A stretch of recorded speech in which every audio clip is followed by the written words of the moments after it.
afternoon. My name is PSSN Smith, and I am part of the National Heritage Committee. And today, we thank you all for coming out for our celebration of Black History.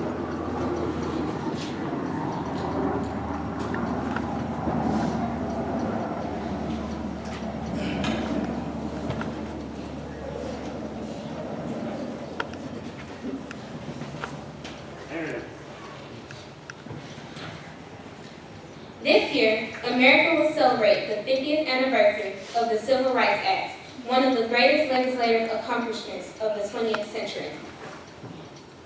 The Civil Rights Act of 1964 was signed into law by President Lyndon Johnson on July 2, 1964.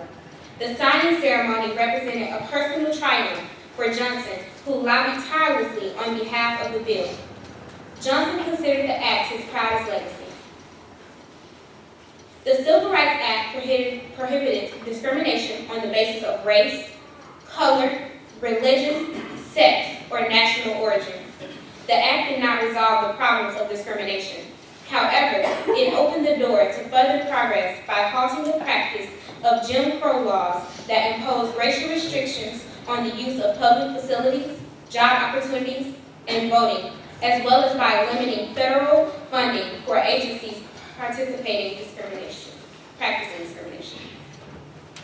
Harry T. Moore began his career as a teacher in Bradford County, Florida, where he founded the local chapter of National Association for the Advancement of Colored People, or NAACP. With NAACP support, he filed a pay equalization lawsuit in 1937.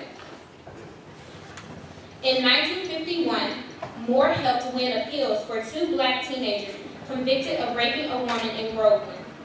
When a sheriff shot the defendants en route to a new trial, Moore called for his indictment. In 1954, the Supreme Court ruled anonymously in Brown v. Board of Education that racial segregation in public schools is unconstitutional. Many Southern political leaders claimed the desegregation decision violated states' rights. They responded with defiance, legal challenges, delays, or token compliance. By the end of the 1950s, less than 10% of black children in the South were attending integrated schools. Although the decision did not succeed in fully desegregating public education in the United States, it put the Constitution on the side of racial equality and galvanized the emerging civil rights movement. For decades, seating on buses in the South had been segregated, along with the bus station waiting rooms, restrooms, and restaurants. In May 1961, the Congress of Racial Equality, led by James Farmer, organized integrated freedom rides to defy segregation in interstate transportation.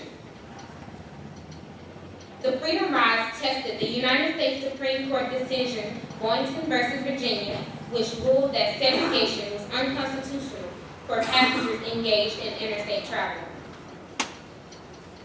In Anniston, Alabama, one bus was firebombed, forcing its passengers to flee for their lives. Born in Mississippi in 1933, James Meredith was raised on a farm with 9 siblings. He joined the military after high school and attended an all-black college. Motivated by President John F. Kennedy's inaugural address, Meredith decided to exercise his constitutional rights and apply to the University of Mississippi. In 1961, he applied and was admitted. However, his admission was withdrawn when the registrar discovered his race. Since all public education institutions had been ordered to desegregate following 1954's Brown v. Board of Education ruling, Meredith filed a suit alleging discrimination. Although the district court ruled against him, the case made its way to the U.S. Supreme Court, which ruled in his favor. After winning a 16-month legal battle in September 1962, a federal court ordered the University of Mississippi to accept Meredith.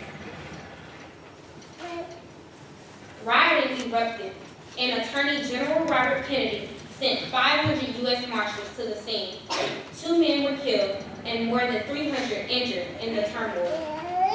Meredith graduated with a degree in political science the following August, becoming the first Black graduate at the University of Mississippi. On February 1st, 1960, 4 Black agricultural and technical college of North Carolina freshmen entered the Greensboro Woolworth and sat down on stools that had, until that moment, been occupied exclusively by white customers. The 4, Franklin McCain, Ezeal Blair Jr., Joseph McNeil, and David Richmond, asked to be served and were refused. They did not get up and leave. Instead, they launched a protest. By the end of March, the movement had spread to 55 cities in 13 states. Roughly 50,000 young people joined the protest that year. Though many were arrested for trespassing, disorderly conduct, or disturbing the peace, national media coverage of the sit-ins brought increasing attention to the struggle for civil rights. In response to the success of the sit-in movement, dining facilities across the South began integrating by the summer of 1960. At the end of July, the Greensboro Woolworth quietly integrated its lunchtime. 4 Black Woolworth employees, Geneva Tisdale, Susie Morrison, Anita Jones, and Charles Best, were the first to be served. Medgar W. Evers was born in Decatur, Mississippi. After graduating from Alcorn Agricultural and Mechanical College in 1952, he went to work for an insurance company in the Mississippi Delta. He also began organizing for the NAACP. In 1954, he became Mississippi's first NAACP field secretary, recruiting new members and investigating incidents of racial violence. Evers also led voters' registrations, drives, and mass protests, organized boycotts, fought segregation, and helped James Meredith enter the University of Mississippi. Hours after President Kennedy's speech on civil rights on June 11, 1963, Evers was assassinated. White supremacist Byron De La Beckwith was tried twice in 1964, resulting in hung juries. In 1994, he was finally convicted of killing Evers. These stories of courage in the face of vehement and often violent opposition helped ensure the passage of the Civil Rights Act of 1964. The act represents a fundamental proceeding that not only halted many unjust practices, but also led the way to subsequent legislation that further ensured equal treatment for all. A message from Barack Obama. National African American History Month is a time to tell those stories of freedom won and honor the individuals who wrote them. We look back to the men and women who helped raise the pillars of democracy, even when the halls they built were not theirs to occupy. We listen to the echoes of speeches and struggle that made our nation stronger. And we hear again the thousands who sat in, stood up, and called out for equal treatment under the law. Thank you.